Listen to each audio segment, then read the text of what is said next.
ஜெபம் செய்வோம்.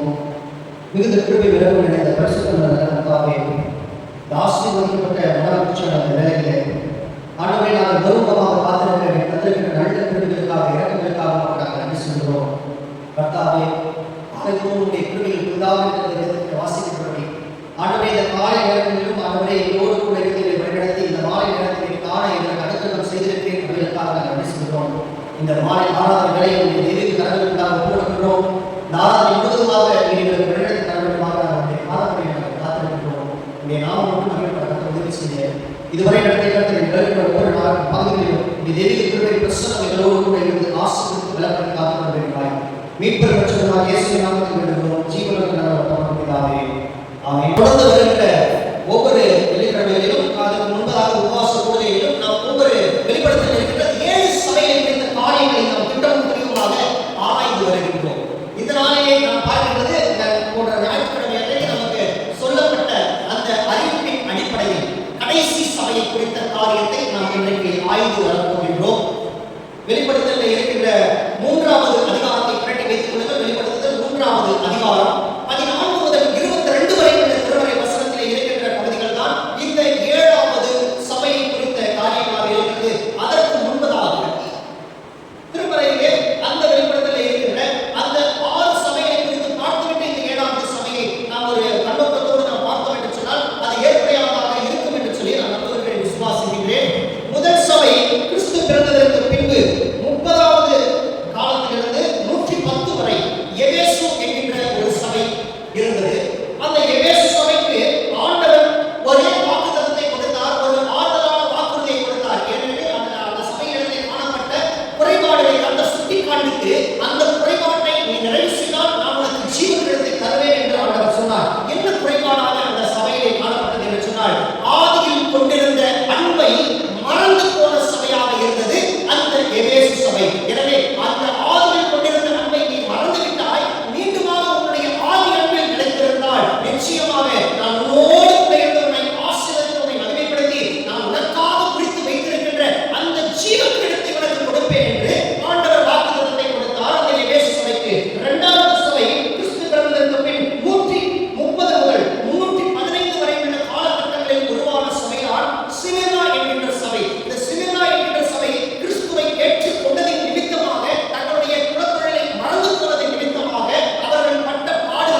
இந்த தியத்திரா சபை இந்த காரியங்களை விட்டு மனம் திரும்பி வந்தால் கர்த்தர் அதற்கு அந்த சபைக்கு ஆசீர்வாதத்தை கொடுப்பேன், அந்த பரலோக ராஜ்யத்தை கொடுப்பேன் என்று சொல்லி வாக்குத்தத்தம் கொடுத்தார். ஐந்தாவது சபை சர்தை சபை. இந்த சபைக்கு ஒரே பெயர். இந்த சபையுடைய காலகட்டங்களை குறித்து பார்த்தால் இதுதான் மார்ட்டின் லூத்தர் வந்த ஒரு காலகட்டங்களாக இருந்தது. அதுதான் சீர்திருத்த காலம் என்று அழைக்கப்பட்ட சபை.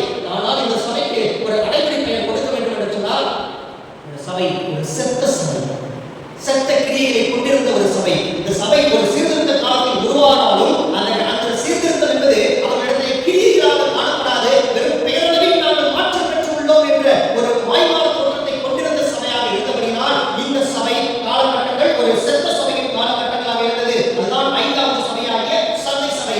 ஆறாவது சபை பிலதெல்பியா சபை, மிகவும் முக்கியம் வாய்ந்த சபை. திருமறையிலே அந்த 7 சபைகளிலே அநேக குறைகளை எல்லா சபைகளும் கொண்டிருந்தது. ஆனால் இரண்டாவது சபையாகிய சிறுனா சபை கொஞ்சம் குறைகள் இருந்தது. அந்த குறைகளை நிறைவு செய்து பின்பதாக காலகட்டங்களை வாழ்ந்தார்கள் என்று சொல்லி சரித்திரம் சொல்கிறது. ஆனால் ஒரு குறையை கூட காண முடியாத ஆண்டவர் பார்வையில் ஒரு குறையை கூட காண முடியாமல் மிகவும் பரிசுத்தமாக வாழ்ந்திருந்து ஆசீர்வாதங்களை கடவுளிடமிருந்து மறைமுகமாக அல்ல பிரத்யட்சமாகவே படித்துக் கொண்டிருந்த ஒரு சபையாக இருந்ததுதான் இந்த பிலதெல்பியா சபை. பிலதெல்பியா சபை ஆசீர்வதிக்கப்பட்ட காலகட்டங்களில் உருவான சபை. பிலதெல்பியா சபை மிஷனரிமார்கள் ஏற்படுத்திருப்பாங்க. அந்த காலகட்டங்களில் உருவான ஒரு சபை. பிலதெல்பியா சபையுடைய காலகட்டங்களில் தான் மிஷனரிமார்கள் எழுப்பினார்கள். உலகம் முழுவதும் நற்செய்தி பரவியது. எனவே கடவுளுடைய நாமம் பரலோகத்தில் மட்டுமல்ல பூலோகத்திலும் செயல்படத்தக்கதாக கர்த்தருடைய மகிமை அநேக இடங்களில் பரவி சென்ற காலகட்டங்களாக இருந்ததுதான் பிலதெல்பியா சபை. அடுத்ததாக பார்க்க இருக்கிற சபைதான் இன்றைய நாளிலே நாம் தியானிக்க இருக்கின்ற இந்த 7வது சபை. வாசிப்போம். 3ஆம் அதிகாரம் 14வது வசனம். லவோதிக்கேயா சபையின் தூதனுக்கு நீ எழுத வேண்டியது என்னவெனில், நாங்க இந்த 7வது சபைக்கு ஆண்டவர் கொடுத்திருக்கின்ற பெயர் லவோதிக்கேயா திருச்சபை. லவோதிக்கேயா என்ற பெயர் வந்து எப்படி எழுதப்பட்டது, அதற்கான உரிமை பொருள் என்ன, அது எந்த மொழியில் இருக்கிறது என்று சொன்னால் அது கிரேக்க வேதாகமத்தில் எடுத்து பார்த்தால் அது கிரேக்க மூலத்தை அடிப்படையாக கொண்டிருக்கின்ற சபையாக இருக்கிறது. லவோதிக்கேயா என்கின்றதற்கான தமிழ் பதம் என்ன சொல்ல வருகிறது என்று சொல்லி பார்த்தால் ஜனநாயகத்துக்காக போராடுகின்ற ஒரு சபை, ஜனநாயக உரிமைக்காக போராடுகின்ற ஒரு சபை, ஜனநாயக போக்கிற்காக தன்னுடைய உரிமைகளை தூக்கி உயர்த்தி பிடிக்கின்ற ஒரு சபையாக இருந்ததுதான் லவோதிக்கேயா சபை. இந்த சபையுடைய காலகட்டங்கள் என்று எடுத்து பார்த்தால் கிறிஸ்து பிறந்ததற்கு பின் 1907 துவங்கி இப்பொழுது வருகின்ற காலகட்டங்கள் துவங்கி இனி வருகின்ற நாட்களில் நடைபெறுகின்ற ஒவ்வொரு காலகட்டங்களில் நடைபெறுகின்ற ஒவ்வொரு சபையுடைய காலங்களாக இருக்கிறது என்று சொல்லி சரித்திர ஆய்வாளர்கள் சொல்கிறார். ஆக நாம் வாழ்ந்து கொண்டிருக்கிற காலம் இந்த கிருபையின் காலம். இந்த கடைசி காலத்திலே வாழ்ந்து கொண்டிருக்கின்ற ஒவ்வொரு சபையும் லவோதிக்கேயா சபை கொண்டிருக்கின்றதாக இருக்கிறது என்று சொல்லி சரித்திர ஆய்வாளர்கள் திட்டமும் தெளிவாக சொல்கிறார்கள். அதனால்தான் அந்த காலகட்டங்களை சொல்கிறார்கள் கிறிஸ்து பிறந்ததற்கு பின் 1907 துவங்கி வருகின்ற கடைசி பரிந்து வரைக்கும் ஆண்டவருடைய நியாயத்திற்கு நாள் ஆண்டவருடைய வருகைக்காக காத்திருக்கின்ற அந்த நொடி வரை உருவாகி இருக்கிற ஒவ்வொரு சபைகளும் லவோதிக்கேயா சபைக்கு உண்டாகி இருக்கிறதாக இந்த சரித்திரம் நமக்கு திட்டம் தெளிவாக சொல்லப்பட்டிருக்கிறது. எடுத்து வாசிப்போம். வெளிப்படுத்துதல் 1ஆம் அதிகாரம் 1ஆவது வசனம். 1ஆவது அதிகாரம் 1ஆவது வசனம். சீக்கிரத்தில் சம்பவிக்க வேண்டியவில்லை தம்முடைய ஊழியக்காரருக்கு காண்பிக்கும் பொருட்டு தேவன் இயேசு கிறிஸ்துவுக்கு ஒப்புவித்ததும் இவர் தம்முடைய தூதனை அனுப்பி தன்னுடைய ஊழியக்காரனாகிய யோவானுக்கு வெளிப்படுத்துவதுமாகிய விசேஷம். இந்த இடத்திலே ஒரு 3 நபர்களுடைய காரியங்கள் அந்த இடத்திலே பதிவு செய்யப்பட்டிருக்கிறதை பார்க்க முடியும். தேவன் இயேசு கிறிஸ்துவுக்கு ஒப்புவித்தது. தேவன் ஒரு ஆளு, இயேசு கிறிஸ்து 2வது காரியம் வருது.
இந்த சபை எப்படிலாம் சொல்லுவோம் பாருங்க.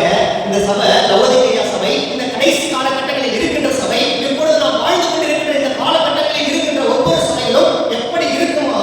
3 காரியங்கள் சொல்றாங்க பாருங்க. ஒண்ணு, நீ நிர்வாகி உள்ளவன் ஃபர்ஸ்ட் பாயிண்ட். இரண்டாவது, பரிதவிக்கப்பட்டவனும் தரித்திரனும் குருடனும் நிர்வாணியுமாய், 5 காரியங்கள் நிர்வாணியுமாய் இருக்கிறதை அறியாமல் நான் ஐஸ்வர்யவான் என்று திரவியசம் பண்ணணும், எனக்கு ஒன்றும் குறையில்லையோ சொல்லிக்கொண்டு திரிகின்ற ஒரு சபையாக இருக்கிறது தான். ஆக நான் கடவுளுடைய பார்வையில் எப்படி இருக்கின்றேன் என்பதை பார்த்து கடவுள் பார்வையில் நான் சரியாக இருக்கின்றதா என்று சொல்லி தன்னை பகுத்தறிந்து பார்க்காத ஒரு சபையாக, நான் எல்லாத்திலையும் பர்ஃபெக்டாக இருக்கிறேன், ஆண்டவர் பார்வையில் இல்லை, என் பார்வையில் நான் பர்ஃபெக்ட், யார் பார்வையில் நான் எப்படி தெரிஞ்சா எனக்கு என்ன, கடவுள் பார்வையில் நான் எப்படி தெரிஞ்சா எனக்கு என்னன்னு சொல்லி தன் சிந்தனை கொண்ட ஒரு சபையாக வாழ்ந்திருக்கிறது தான் லவோதிக்கேயா சபை என்கிறது நமக்கு இந்த வசனத்தின் வழியாக நாம் அறிந்து கொள்ள முடிகிறது. ஆக லவோதிக்கேயா சபை ஒரு நன்மையுமே பெற்றுக்கொள்ள முடியாத ஒரு சபையாக இருந்தது. ஆக குறைபாடுகள் மட்டுமே கொண்டிருந்த ஒரு சபையாக இருந்தது லவோதிக்கேயா சபை என்பது திட்டமும் தெளிவுமாக நமக்கு தெரிவிக்கின்ற ஒரு செய்தியாக இருக்கிறது. எடுத்து வாசிப்போம். வெளிப்படுத்தல் 2ஆம் அதிகாரம் 9வது வசனத்தில் இருக்கின்ற சபையினுடைய காரியத்தை குறித்த காரியங்களை நாம் வாசிப்போம். உன் கிரியைகளிலும் உன் உபத்திரவத்திலும் நீ ஐஸ்வர்யமுள்ளவனாய் இருந்தோம், உனக்கு இருக்கிற தரித்திரத்தையும் யூதன் என்று சொல்லும், யூதனாய் இல்லாம சாத்தானுடைய கூட்டமாய் இருக்கிற செய்யும் தூஷணத்தையும் பாருங்க. இந்த சபையை சொல்லப்படுகிறது. இந்த சபை எந்த சபையை பற்றி சொல்லப்படுது? இந்த வெளிப்படுத்தல் 2ஆம் அதிகாரம் 9வது வசனம் சொல்லப்பட்ட சபை எந்த சபை? சின்ன சபை. கர்த்தரை ஏற்றுக்கொண்ட நிமித்தமாக அநேக உபத்திரவங்களை ஏற்றுக்கொண்ட சபை. இந்த இன்னொரு சபை இருக்குது பாருங்க. வெளிப்படுத்தல் 3ஆம் அதிகாரம் 12வது வசனத்துல ஒரு சபையை குறித்த சாட்சி சொல்றாரு. வெளிப்படுத்தல் 3:12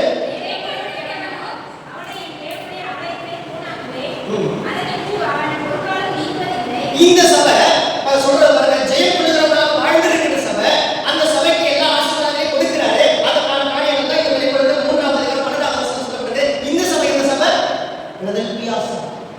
ஆக சிமெனா சபை கர்த்தரை ஏற்றுக்கொண்டதினால் வாழ்கிற அனுபவித்த சபை. இங்க பிலதெல்பியா சபை கர்த்தருக்காகவே வாழ்ந்து அர்ப்பணித்த ஒரு சபை. ஆனா இந்த 2 சபையுடைய காரியங்களை டோட்டல் டிஃபரண்டா வாழ்ந்த ஒரு சபை எதுனா அதுதான் லவோதிக்கேயா சபை. லவோதிக்கேயா சபை தாங்கோலித்தனமாக வாழ்ந்து கொண்டிருந்த ஒரு சபை, கர்த்தருடைய சித்தத்திற்கு எதிராகவே செயல்பட்டுக் கொண்டிருந்த சபை, கர்த்தருடைய சித்தத்திற்கு மறுத்து செயல்பட்டிருந்த ஒரு சபை. மனம் திரும்ப வேண்டும் என்று சொல்லி கடவுள் ஒரு சபைக்கு சொல்லுவார் என்று சொன்னால் அது லவோதிக்கேயா சபையை மாத்திரமே அது குறிக்கும் என்று சொல்லி சரித்திர ஆய்வாளர்கள் சொல்றாங்க. முதல்ல மனதில் எந்த சபைக்கு சொல்லுவார்னா லவோதிக்கேயா சபைக்கு தான் சொல்லுவார். ஏனெனில் அந்த சபை ஒரு மாய்மால வேஷத்தில் வாழ்ந்து கொண்டிருந்த சபை, வெள்ளை அடிக்கப்பட்ட கல்லறை போன்று தன்னை காண்பித்துக் கொண்டிருந்த ஒரு சபை, தனக்குள்ளாக இருக்கின்ற காரியங்களை உற்று நோக்காமல் எதற்கான காரியத்தை பார்த்துவிட்டு நான் எல்லாவற்றிலும் சரியாக இருக்கிறேன் என்று சொல்லி தன்னையும் ஏமாற்றிக் கொண்டு கடவுளையும் ஏமாற்றி வாழ்ந்து கொண்டிருந்த ஒரு சபையாக இருந்ததுதான் லவோதிக்கேயா சபை. எனவே கர்த்தர் பார்வையில் இது விரும்ப தர முடியாத ஒரு சபையாக இருந்திருக்கிறது என்று சொல்லி சரித்திரம் நமக்கு தெளிவாக சொல்கிறது. எடுத்து வாசிப்போம். வெளிப்படுத்தல் 3ஆம் அதிகாரம் 15, 16 வசனங்களை வாசிப்போம். உன் கிரியைகளை அறிந்திருக்கிற நீ குளிரும் கிடையாது, அனலும் கிடையாது, நீ குளிராயாவது அனலாயாவது இருந்தா நல்லா இருக்கும். ஆண்டவர் சொல்றாங்க, ஒண்ணு நீ குளிராயிரு இல்ல அனலாயிரு. குளிராவும் இருக்கிற அனலாவும் இருக்கிற நீ இந்த பேலன்ஸ்டா உன்னை நீ காட்டிக்கிட்டே இருக்க. இப்படியும் காண்பிக்கிறாய் இப்படியும் காண்பிக்கிறாய். யாரை ஏமாத்த பாக்குற? மனிதரை வேணுமான ஏமாத்தலாம், ஆனா என்னை ஏமாத்த முடியாது ஆண்டவர் சொல்லிட்டு அடுத்த வசனத்துல சொல்றாரு பாருங்க, வாசிங்க. இப்படி நீ குளிரும் இல்லாம அனலும் இல்லாம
எலியா சகல ஜனத்தண்டைக்கும் வந்து என்ன மட்டும் நீங்க ரெண்டு நினைவுகளால முந்தி முந்தி நடப்பீங்க. கர்த்தர் தெய்வமானால் அவரை பின்பற்றுங்க. கானா தெய்வமா இருந்தா அதை பின்பற்றுங்க. இதுக்கு ஜனங்கள் என்ன சொல்றாங்க பாருங்க. அவனுக்கு உண்மையை சொல்லி இப்படித்தான் லவோதிக்கேயா சபையில் இருக்கிற காலகட்டங்களில் வாழ்கின்ற ஜனங்கள் சொல்றாங்க. ஆண்டவர் கேட்கிற ஒன்னை புரியாய் இல்லை அனலாயும் ரெண்டுத்திலையும் நீ பேலன்ஸ் பண்ணி வாழணும்னு நினைச்சா கடவுளை ஏமாத்திர பார்த்தா யாரையும் ஏமாற்ற முடியாது. ஏனெனில் அவனுடைய உள்ளத்தைகளில் மறைந்திருக்கின்றார். அவனுடைய தாயை கருவில் உருவாவதற்கு முன்பாக பெயர் சொல்லி அழைத்த ஆண்டவர் அவனுடைய ஒவ்வொரு மனிதர்களையும் அவன் மீது கண்ணோக்கமாக பார்த்து கொண்டிருக்கிறார். அதனால தான் சொல்றாரு, உன்னை கொன்றவன் என்னுடைய கண்ணின் மணிகளை தொடுகின்றான். கண்ணில் இருக்கிற கருவிழிக்கு நடுவில் இருக்கின்ற விழித்திரை என்கின்ற ஒரு பகுதியை தொடுகிறான். விழித்திரை என்கின்ற பகுதியை தொட்டா நம்ம சும்மா ஏற்கனவே சும்மா கையை பக்கத்தில் இருக்கிறவங்க வீசி பாருங்க. பக்கத்தில் இருக்கிறவங்க அப்படின்னா சும்மா ஒரு பாரு டக்குனு இமை முடிக்கும். அந்த இமை பாதுகாத்துக் கொள்ளும். அந்த இமையை தாண்டி அந்த கண்ணினுடைய கருவிழிக்கு போய் கருவிழியை தாண்டி அந்த விழித்திரையை டச் பண்ணணும்னாக்க சாதாரண காரியம். கர்த்தர் அவ்வளவு பாதுகாப்புள்ளவர்களாக நம்மை பாதுகாத்து வர்றாரு, பராமரித்து வர்றாரு, ஆசீர்வதித்து வர்றாரு.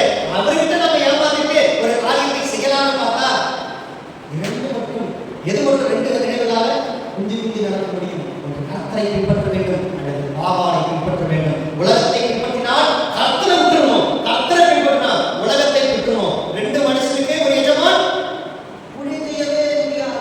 ஒன்று கர்த்தரை பிடித்துக் கொள்ள வேண்டும் அல்லது உலகத்தை பிடித்துக் கொள்ள வேண்டும். தான் இந்த லவோதிக்கேயா சபை கர்த்தர் எச்சரிக்கிற வார்த்தை சொல்றாரு. இன்னொரு வசனத்தையும் வாசிப்போம். வெளிப்படுத்துதல் 3ஆம் அதிகாரம் 18வது வசனத்தை வாசிப்போமே. நான் நீ ஐஸ்வர்யவானாய் ஆகும்படிக்கு நெருப்பிலே புறவிடப்பட்ட பொன்னையும் உன்னுடைய நிர்வாணமாகிய அவலட்சணம் பார்க்காதபடிக்கு தோன்றாதபடிக்கு நீ உடுத்திக் கொள்வதற்கு வெறும் வஸ்திரத்தை என்னிடத்தில் வாங்கிக்கிறதுக்கு நீ பார்வையடைபடிக்கு உன் கண்ணுக்கு ஆமா பாதுகாப்பு போடணும்னு உனக்கு நான் ஆலோசனை சொல்றேன். ஆண்டவர் நமக்கு ஆலோசனை சொல்லுகிறார். லவோதிக்கேயா திருச்சபை காலகட்டங்களில் வாழ்ந்திருக்கிற லவோதிக்கேயா திருச்சபைக்கு 1907 முதல் இதுவரை வருகிற நாட்களில் இருக்கின்ற லவோதிக்கேயா திருச்சபை காலகட்டங்களில் வாழ்கிற ஒவ்வொரு நபர்களுக்கும் ஒவ்வொரு சபைக்கும் ஆண்டவர் சொல்லுகிற வார்த்தை இதுதான். விவாதியாய் நம்ம இருக்கணும். இந்த இடத்துல ஒரு மனிதனுடைய படைப்பாட்டில் ஒரு மனிதனுடைய காரியத்தை நம்ம பார்க்கிறோம். கர்த்தர் அருமையாய் ஒரு மனிதனை படைச்சார்.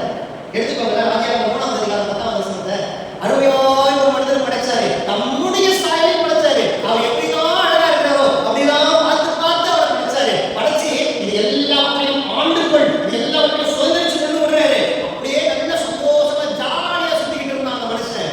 ஒரு கட்டத்துல அந்த 3ஆவது அதிகாரம் 10ஆவது வசனத்துல சொல்லப்பட்ட காரியம் என்ன வாசிப்போமே. நான் தேவனுடைய சத்தத்தை தோட்டத்துல கேட்டுட்டு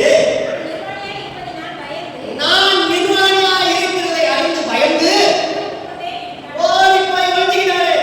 ஏன் நிர்வாணி என்கின்ற பதம் இங்கு எதிரியத்தில் எப்படி பயன்படுத்தப்பட்டிருக்கிறது என்று சொன்னால், நிர்வாணம் என்பது பாவம் என்கின்ற காயத்திற்குள்ளாக அகப்படுகிறது. மேலும் இன்னொரு விளக்கமும் வேதாகமத்தில் கொடுக்கிறார்கள். உலகத்திற்கான காரியங்களில் மூழ்கி இருக்கிறவன், உலகத்திற்கான காரியத்தில் நான் மூழ்கி இருக்கிற நான் கடவுள் முன்னாடி போய் நின்று நான் கடவுளை பார்த்துட்டு என்ன சொல்லுவார்? கடவுளுக்கு இவ்வளவு நன்மை பண்ணாரே, இவ்வளவு ஆசீர்வாதத்தை கொடுத்தாரே, இவ்வளவு கிருபைகளை கொடுத்தாரே, இவ்வளவு நன்மைகளை, இவ்வளவு ஆசீர்வாதத்தை, இவ்வளவு கிருபைகளை, இவ்வளவு பலன்களை பெற்றுக்கொள்ளலாமா? அவரை விட்டுட்டு எதுக்கு பின்னாடி ஓடிட்டேன்? உலகத்துக்கு பின்னாடி ஓடிட்டேன்னு சொல்லி நான் நிர்வாணியாக இருக்கிறதை அறிந்து ஆண்டவருக்கு முன்பதாக நான் நிற்க முடியாதுன்னு சொல்லி போய் பதுங்குறாரு. ஆனா ஆண்டவர் பார்த்தாரா இல்லையா?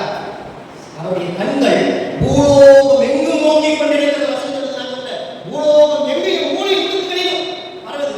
எங்க போனாலும் அவரை பார்த்துக்கலாம். ஆண்டவர் நினைத்தார். அதை கண்டுபிடிச்ச உடனேயே அவர் தன்னை சரண்டர் ஆக்குறாரு. ஆண்டவரே நான் பண்ணது பாவம்னு சொல்லி ஒப்பு கொடுத்திருந்தா கூட அவர் மன்னிச்சிருப்பார். ஆனா அவர் எப்படி சரண்டர் ஆக்குறாரு? நானல்ல ஆண்டவரே, நீர் எனக்கு கொடுத்த பாட்டு அப்படியே அவர் கொடுத்து வைக்கிறாரு. நீங்க கொடுத்த பொண்ணுதான் இந்த மாதிரி பண்ண சொல்லிட்டான். அப்ப தப்பு யார் மேல இருக்கு? உங்க மேலதான். நீங்க ஏன் என்ன பேசாம தனியா விட்டுக்கலாம்?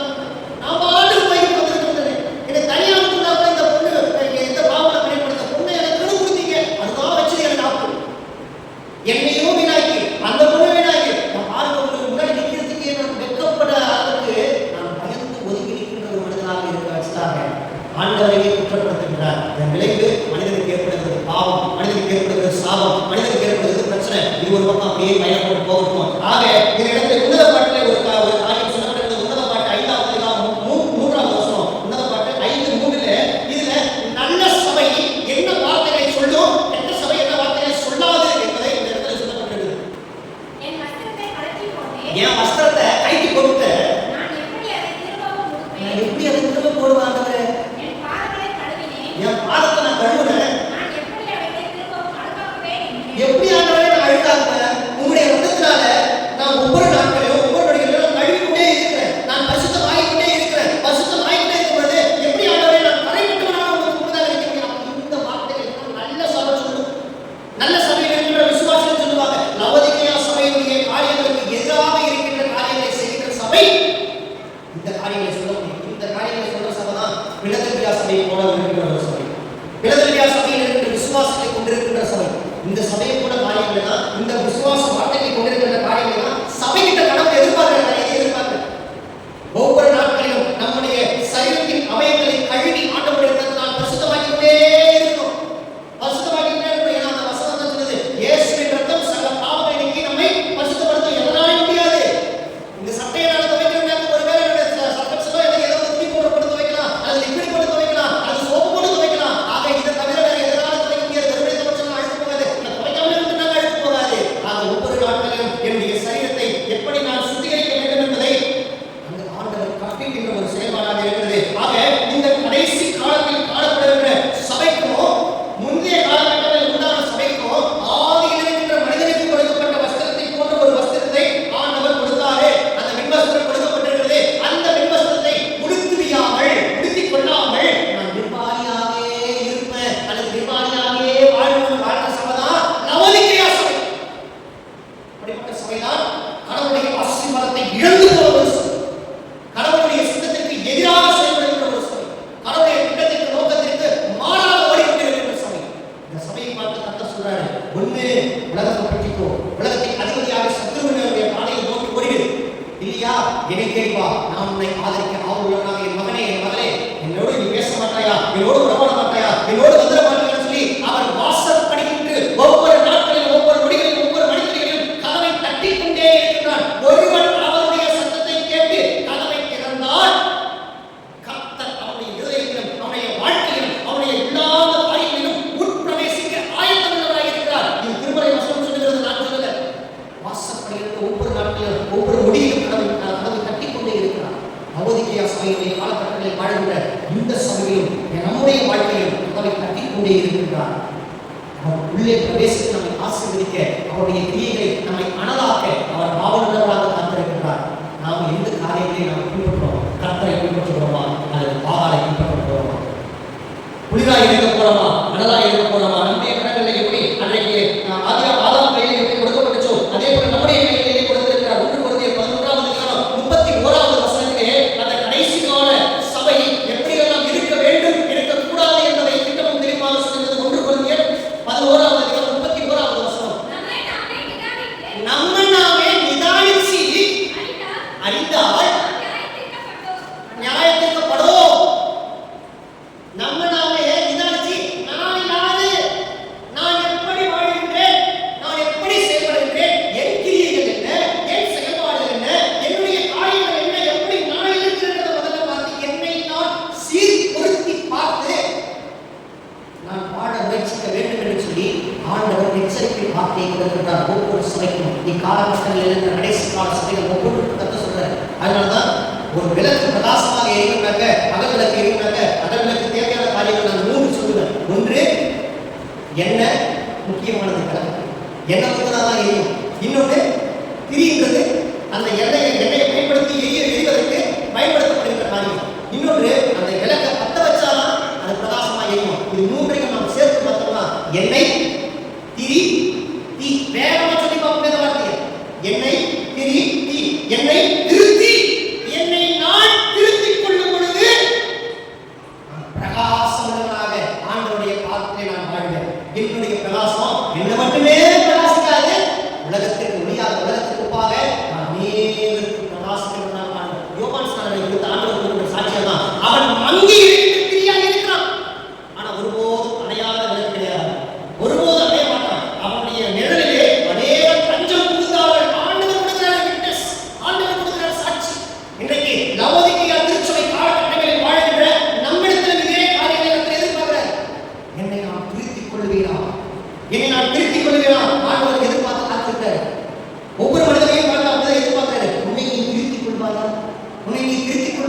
ஆண்டவர் எதிர்பார்த்து காத்திருக்கிறார்கள்.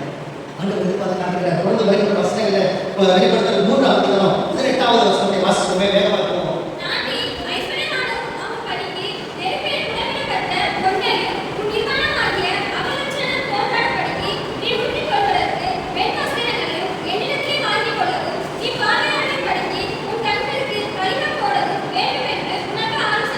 பாருங்க, அவர் ஆலோசனை சொல்றாரு. எப்படி சொல்றாரு ஆலோசனை? நீ இந்த உலக வாழ்க்கையிலே புடமிடப்படுவாய். புடமிடப்படுவது புடைக்கணும்னாக்க அதை என்ன பண்ணணும்? நல்ல பயிர்கள் ஒரு இடத்துல பண்ணணும். களையாக இருக்கின்ற காரியங்கள் ஒரு இடத்துக்கு போகணும். மாறாக களை இருக்கின்ற பகுதிக்கு நல்ல பயிர் போச்சுன்னா என்ன ஆகும்? கூட்டி குப்பையில தள்ளி அதை தீட்டி எரிச்சுடுவாங்க.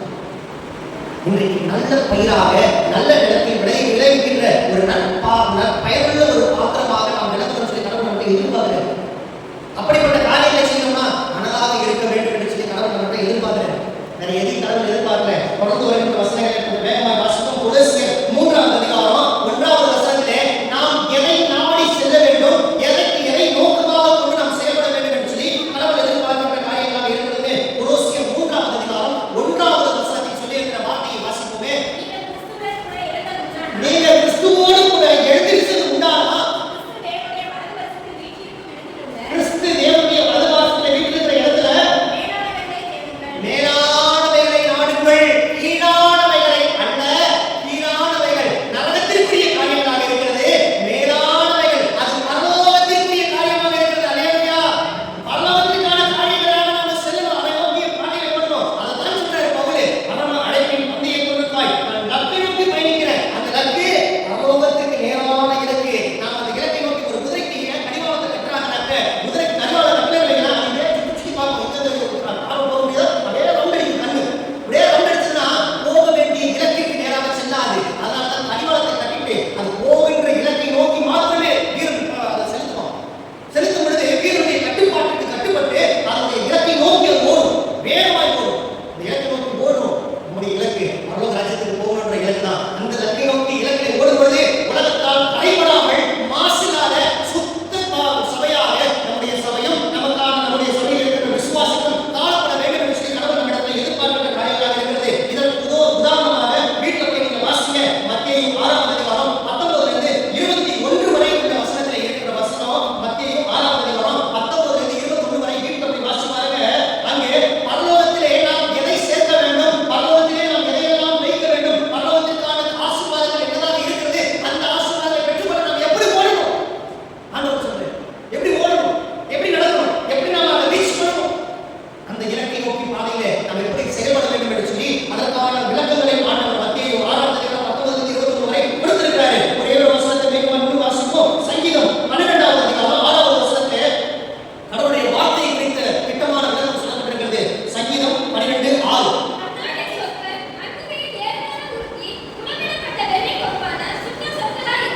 ஆமா, இதே வசனத்துடைய மொத்த வசனமாக இருக்கிறது. நீதிமொழிகள் 25ஆம் அதிகாரம், நீதிமொழிகள் 25ஆம் அதிகாரம் 11வது வசனத்திலும் இதே போல கர்த்தருடைய வார்த்தைக்கு மனிதன் செவிமடுக்க வேண்டும் என்கிற காரியத்தை திட்டமாக சொல்லப்பட்டு வீட்டை போய் நீங்க பொறுமையா வாசிக்க ஒன்றும் பிரச்சனை இல்லை. இங்கே சொல்லப்பட்டிருக்கிற சங்கீதம் 12 அதிகாரம் இருக்குது. நீதிமொழிகள் 25:11 சொல்லப்பட்டிருக்கிற காரியங்களுடைய திட்டங்கள் வந்து இருக்குது. கடவுளுடைய வார்த்தைக்கு நீங்க போயிடணும். ஏன்னா வார்த்தை மாமிசமாகி பூமியிலே வந்தது. அதனால யோவான் 1:1 சொல்றாரு, ஆதியிலே வார்த்தை என்னது, அந்த வார்த்தை தேவனிடத்தில் இருந்தது, அந்த வார்த்தையே தேவனாக மாமிசமாகி பூமியில் வந்தது. அந்த வார்த்தை தான் இன்னைக்கு நம்முடைய கரங்களில் திருமறையாக கொடுக்கப்பட்டிருக்கிறது. அந்த வார்த்தையின் வடிவாகிய கிறிஸ்து உங்கள் வாழ்க்கையில் வந்தார். அந்த வாழ்க்கை பிரகாசித்து விட்டு கடவுள் சொல்லுகிறார், நான் சொல்லுகிறேன், வசனம் சொல்லுகிறது. இந்த வார்த்தைக்கு செவி கொடுக்க வேண்டும். அதனால்தான் வார்த்தை மிகவும் வல்லமை உள்ளதாக இருக்கிறது. அந்த சத்திய வார்த்தைகள் நம்மை சகல சத்தியத்திற்குள்ளாக வழிநடத்த ஆயத்தம் உள்ளதாக இருக்கிறது. அப்ப நாம என்ன செய்யணும், நாம எதெல்லாம் கடைபிடிக்கணும், நாம எப்படிதான் வாழணும்னு சொன்னா இந்த சொல்லப்பட்ட இந்த வெளிப்படுத்தல் 3ஆம் அதிகாரம் 18வது வசனத்தில் சொல்லப்பட்ட அந்த நீதியின் ஆடையை, பரிசுத்தமுள்ள ஆடையை, வெண் வஸ்திரத்தை நாம் தரித்து கொள்ளணும். அந்த வெண் வஸ்திரத்தை தரித்து கொள்ளாம நாம் ஒருவேளை இந்த மாதிரி வெள்ளை அடிக்கப்பட்ட கலரை போல வெள்ளாங்கி போட்டாலும் சரி, வெள்ளை ட்ரெஸ் போட்டாலும் சரி, அல்லது கலர்களான ட்ரெஸ் போட்டு ஏமாந்தாலும் சரி, அவ்வளவு நமக்கு கிடையாது. ஆண்டவர் கொடுக்கின்ற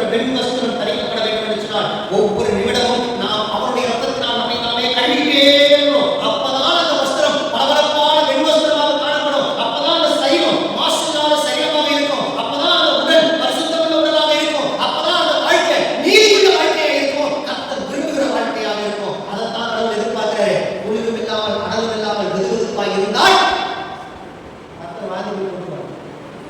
பரலோகம் நமக்குரியதாக. ஆக நாம் மனம் திரும்ப வேண்டும் என்று சொல்லி கடவுள் நம்மிடத்தில் எதிர்பார்க்கிறார். சந்தை சபையில வெளிப்படுத்தின 3:4 சொல்லப்பட்டிருக்கிற அந்த காரியத்தை பாருங்க. சந்தை சபை சொல்ற கொஞ்சம் பேரு என்னை பின்பற்றீங்க. இந்த வெள்ளை ஆடையை அணிஞ்சிட்டு இந்த பெண் வஸ்திரத்தை தரிச்சிருக்கிறவங்க கொஞ்சம் பேர் சந்தை சபையில் இருந்தாங்க.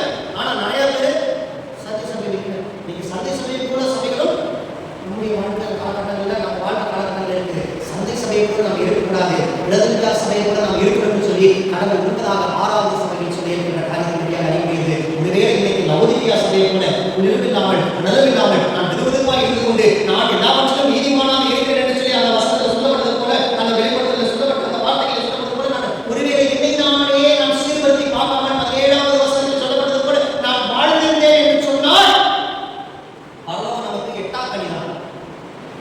பரலோகம் நம்ம கரங்களிலே வராது.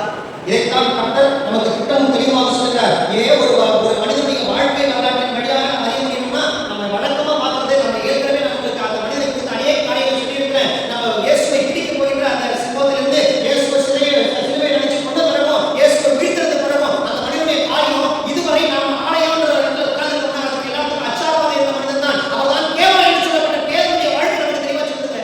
பேதுடைய வாழ்க்கை குளிருக்கு இல்லாமல் நடந்து இல்லாமல் வெதுவெதுப்பாய் வாழ்ந்துட்டு இருந்தாரு. ஆண்டவரோடு இருக்கிறார்.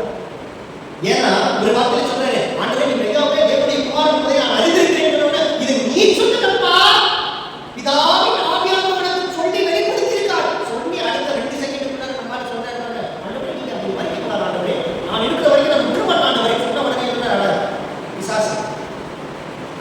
பின்னாடி செத்த நேரத்துக்கு முன்னாடி பரிசுத்த ஆவியானவர் உனக்கு வெளிப்படுத்தினார், அப்படியே ஆவியானவர் வெளிப்படுத்தினார்னு சொன்ன அதே ஆண்டவர் அந்த இடத்துல மாற்று சிந்தனையை அவர்கிட்ட காணப்பட்ட போது விலக்கி விட்டதாக ஒழுங்கு இல்லாமல் மனதில் இல்லாமல் வாழ்ந்து கொண்டிருந்த பேதுரு எதுவரை அப்போஸ்தலர் 2வது அதிகாரம் வரை 2வது அதிகாரம் 1வது வசனம் வரை அப்படிதான் வாழ்ந்துட்டு இருந்தாரு. இன்னைக்கு ஒருவேளை பேதுருடைய வாழ்க்கையை கூட நம்முடைய வாழ்க்கை எழுதினாலும் இன்னைக்கு ஆண்டவர் எதிர்பார்க்கிறது துவைக்கப்பட்ட பெண் வஸ்திரத்தை போல நம்முடைய வாழ்க்கை மறுமுகமாக வேண்டும், மாற்றப்பட வேண்டும் என்று சொல்லி கடவுள் நம்மிடத்தில் எதிர்பார்க்கிறார். அதைத்தான் சொல்றாரு லூக்கா 19வது அதிகாரம் 10வது வசனத்திலே விரைவாக வாசிப்போம். லூக்கா 19:10 இடது புறத்தை தேடவும் ரட்சிக்கவுமே மனுஷகுமாரன் பூமியில வந்ததுக்கான நோக்கம் நாம எல்லாரும் ரட்சிக்கப்பட்டு ஒருவரும் கெட்டு போகாமல் எல்லாரும் பரலோகத்துக்கு போகணும்ன்றதுதான் கர்த்தருடைய நோக்கம். அதற்காகத்தான் நீங்க லவோதிக்கேயா திருச்சபையே மனம் திரும்பு கர்த்தர் சொல்லுகின்ற கண்டிப்பின் வார்த்தையாகிய இந்த வார்த்தைகளை லவோதிக்கேயா சபைக்கு சொல்றேன்.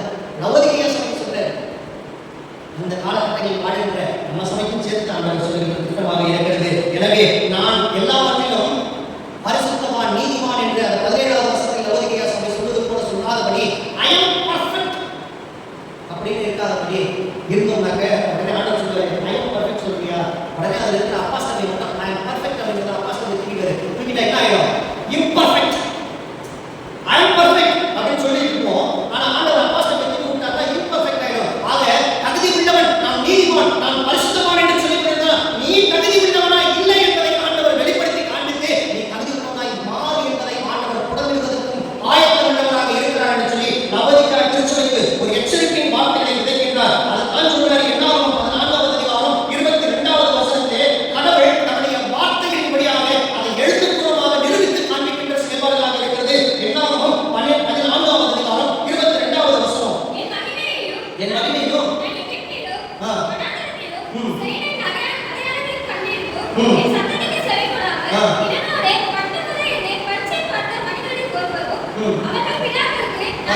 இந்த இடத்துல கடவுளுடைய மகிமையை, கடவுளுடைய ஆசீர்வாதத்தை, கடவுளுடைய செயல்பாடுல அந்நிய கண்ணால் அல்ல நம்முடைய சொந்த கண்ணால பார்த்திருந்த ஜனங்க அவரை ஏற்றுக்கொள்ளாம அவரை பின்தொடராம உலகத்திற்காக ஓடினாங்க. விளைவு அந்த கடவுளுடைய ஆசீர்வாதம் கொஞ்சமா படிப்படியா குறையுது. எனவே அதை தொடர்ந்து பாதையை நீங்க ஓடாதீங்கன்னு சொல்லி ஆண்டவர் முட்டுக்கட்டை போட்டு அப்படி பின்னாடி போயிட்டு கொடுக்குறாரு. இதுல இருந்து மனம் திரும்பி வா, மனம் திரும்பி வா, மனம் திரும்பி வா, மனம் திரும்பி வா ஒவ்வொரு முறை அழைப்பு கொடுத்துட்டே இருக்கு. இந்த அழைப்புக்கு செவி கொடுத்தாங்களா, செவி கொடுக்கலையா? இந்த லவோதிக்கேயா திருச்சபை எப்படி அழைப்புக்கு செவி கொடுத்தாங்களா, இந்த வார்த்தைக்கு செவி கொடுத்தாங்கன்னு பார்த்தாங்க. 3வது அதிகாரம் 20வது வசனம் வெளிப்படுத்தலில் சொல்லப்பட்டிருக்கிற அந்த வார்த்தையை பார்ப்போம். இதோ ஆசர்வலையிலே நின்று கண்டிக்கிறேன், ஒருவரை சத்தத்தை கேட்டு கடனை திறந்தார், அவனிடத்தில் நான் பிரவேசித்து அவனோடே போஜனம் பண்ணுவேன். பாருங்க, இதே வசனம் தான் பேரலா சொல்றாரு. உன்னதப்பட்ட 5வது அதிகாரம் 2வது வசனத்தில் சொல்றாரு, இதோ கர்த்தர் எப்பொழுதுமே நமக்குள்ளாக வந்து வாசம் பண்ணுவதற்கு அவர்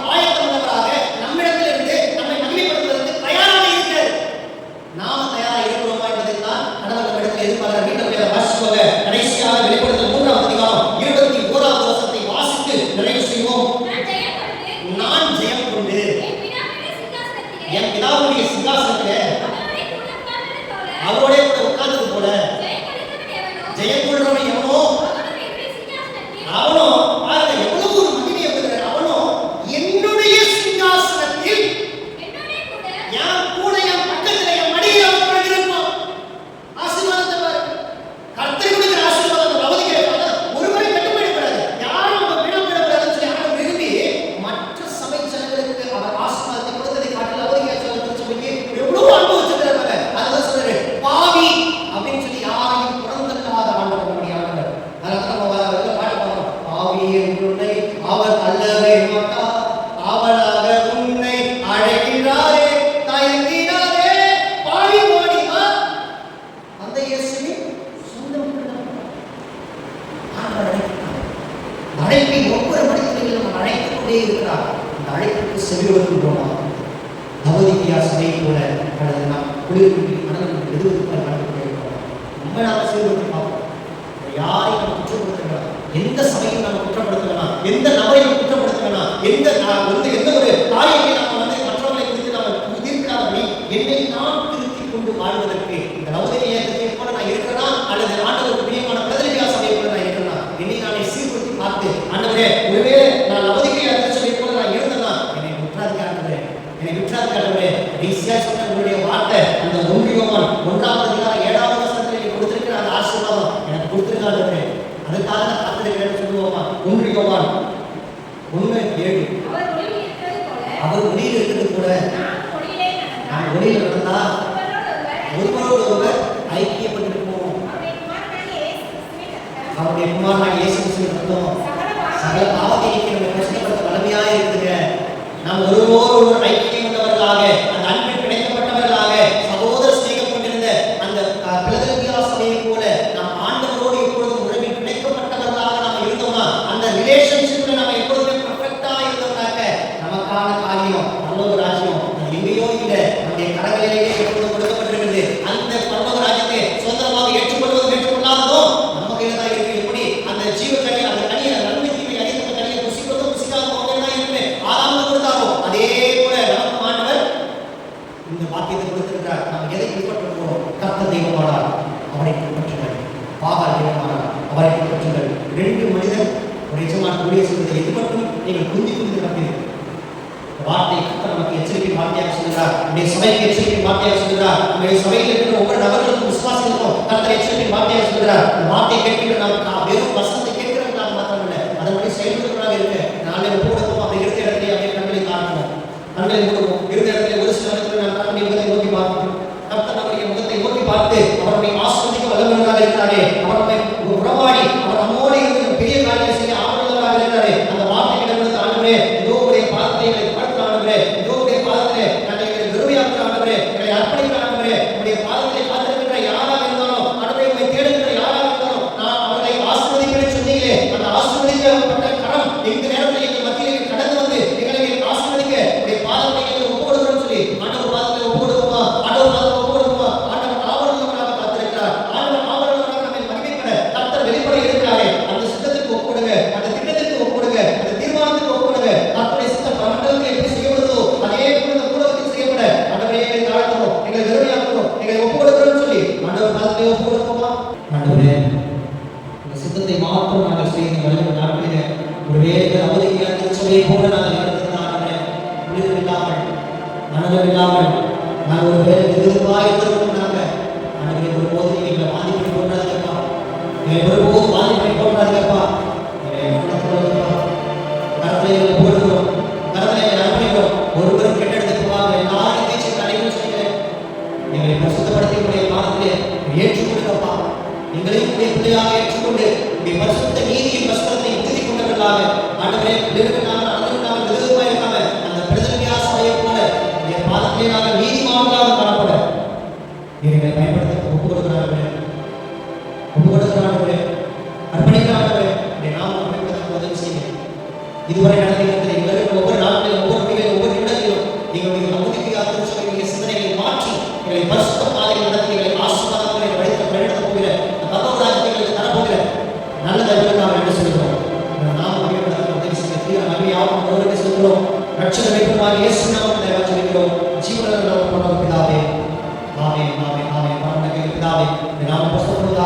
ராஜ்யம் வருவதாக, உடைய சித்த பரமத்தை செய்வதற்கு ஒரு நீதி செய்வதாக, மன்னனுடையாக நினைத்தால் கடனாளிகளுக்காக நினைப்பதுகளை காவலை நினைத்தவர்களை சோதனைக்குட்படாமல் தீர்த்திருக்கிறார்.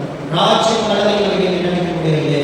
அவன் இந்த உலகத்தின் கடைசி வரைக்கும் சில நாட்களில் நான் உங்களோடு கூட இருக்கிறேன் என்று சொல்லி ஆண்டவராக இயேசு கிறிஸ்துவின் பிதாவாகிய பரமபிதாவின் பரிசுத்தவான்களின் ஐக்கியம் ஆசீர்வாதம் இன்றும் என்றும் நம்மளோடு குறிப்பாக இந்த நாளிலே கேட்ட இந்த இறைவார்த்தையை கொண்டிருக்கிற ஒவ்வொரு நம்முடைய இல்லத்தோடு கூட இருந்து ஆசீர்வதித்து பலப்படுத்தி காப்பதாக. அவனின் ஆத்மாவை கர்த்தரை ஸ்தோத்திரி. என் குடும்பமே அவரை